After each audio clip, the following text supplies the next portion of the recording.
Welcome once again to Breakfast Central. Now, every May 24th, the world commemorates World Schizophrenia Awareness Day to raise awareness around the condition and educate people about its symptoms and treatment. Now, the disorder is one of the top 15 leading causes of disability worldwide, and it affects approximately 24 million people worldwide.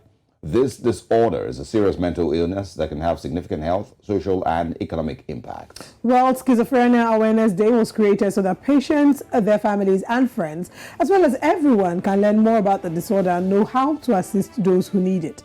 The World Health Organization has made a series of recommendations and changes to the care of people with schizophrenia, focusing on shifting services from the institutions to the community. Joining us this morning from Johannesburg, South Africa, to discuss this further is a psychiatrist, Dr. Alicia Porter. Good morning, doctor. Thank you very much for joining us.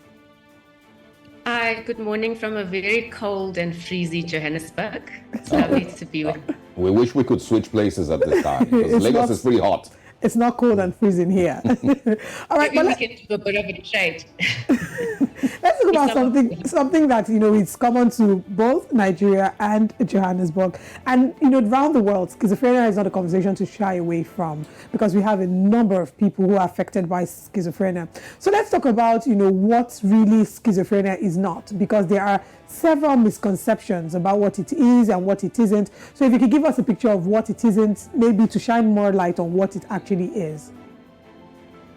So maybe if I start with an explanation of what schizophrenia is. So it is classified as what we call a psychotic disorder, but what that means is that there's significant, changes in the way an individual thinks, significant changes within their behavior, and there is a loss of touch with reality in that they may hear voices, they may see things, and they may then behave in a very disorganized way because of what's happening on the brain. But not everybody who hears voices and sees things necessarily has schizophrenia. And I think that's where, the difficulty comes in, because things like, neurological conditions, or even some medical conditions, or even severe mood disorders, for example, can actually result in, based on the severity, can actually result in, people having psychotic symptoms, but not necessarily, schizophrenia. And so, there's lots of stigma around schizophrenia, this idea that schizophrenic patients are violent and they need to be institutionalized, or they have split personalities, or, and oftentimes they refer to, if people have difficulties, even just with mental health concerns, they are then referred to as schizos, or, multiple personalities, or, schizophrenia is a serious mental health condition that is surrounded by a lot of stigma, which I think, thanks to even, media and broadcast, have really painted schizophrenic, people who live with schizophrenia in a very negative way.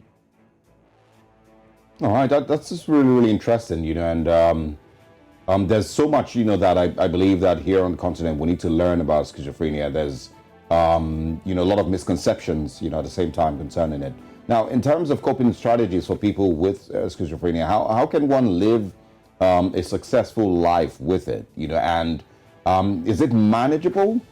Because why I'm asking that is because here in Nigeria, the local understood, or the local understanding is when you start to show symptoms, it means that there's a particular stereotype that you get, and that's almost it for you for life. So is it manageable, and how can a person live to their full life with it? So the biggest challenge with schizophrenia is that it is a manageable condition and it is a treatable condition.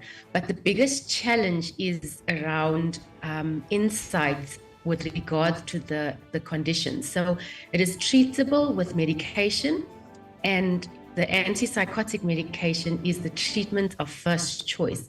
But because there's such stigma surrounding medication, what we often find is that there's a long duration of untreated symptoms before a person, presents to a health facility to get treatment. And you can appreciate that if there's been a long period, even just with any physical illness, if you don't treat it, the more untreated or the duration of, lack of treatment, it makes it harder to treat. And so the biggest challenge is the stigma, and it's also the insight. So the person who's suffering or who has schizophrenia, just the insight to appreciate that if I take medication, this condition then becomes manageable. And so with the right support, because schizophrenia is not just the individual problem, it's not just the individual's disease, it's the family's disease, it's the community, and it's all of these, individual parts coming together to collaborate to give the person who is suffering the best chance, with regards to outcomes. So if there is compliance and adherence to medication, there is definitely it is manageable, and symptoms can then remit, and you are able to then live and work. But because there is a struggle, and a lot of the treatment is geared towards, promoting adherence and countering stigma, in this condition. And that's sort of really challenging, because with the available medications that we have, and even the advances that they've made within science, it really is a condition that can be treated, but it's all of these external factors that then create the challenge.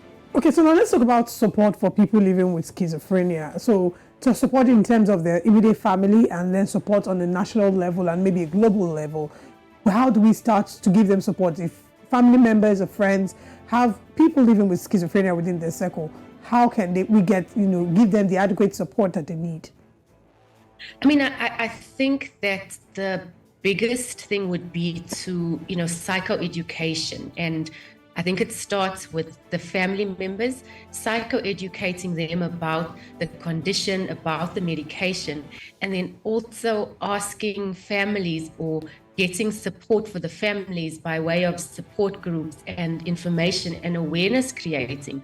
Because if the family can support, the person who's suffering with schizophrenia, it does make it more manageable. And so, in terms of, if a family understands, they will then help the person who has the condition to, increase adherence and to assist with, social skills, training, and also assisting them to get the necessary assistance, also teaching them or training them how to identify relapses or what a relapse looks like, and those kind of things. And so there are, support groups available for families. There's online support groups, there's lots of resources, but I really think the key is if the family understands the condition, and the community understands, there'd be better support for the person suffering. So even, the programs that are available, they have, certain very specific therapies, because you can imagine with psychosis, it is an insult to the brain. So your processes, like your cognitive processes, your social processes, your emotional processes, those are impacted. And so the therapy is geared towards how do we remediate or how do we rehabilitate?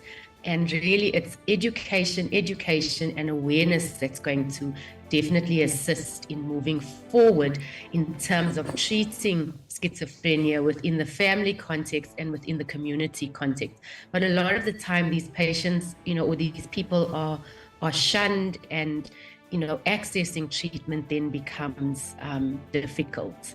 All right. Well, I think, another important thing, is to end the stigma, against schizophrenia. And of course, help, allow people to seek proper medical care, Olive. Thank you very much. I mean, us having this conversation is one of the ways in which we take off the stigma covering it. So thank you so much for sharing this with us, and we hope that more people will be open to researching and showing support, and that the governments, you know, in our continent and in the world would make policies. They would ensure that there would be policies and you know, an economy that would be very well accommodating to reintegrate people who are sort of living with schizophrenia. Thank you so much, Dr. Alicia Porter, for your time with us this morning. Thank you.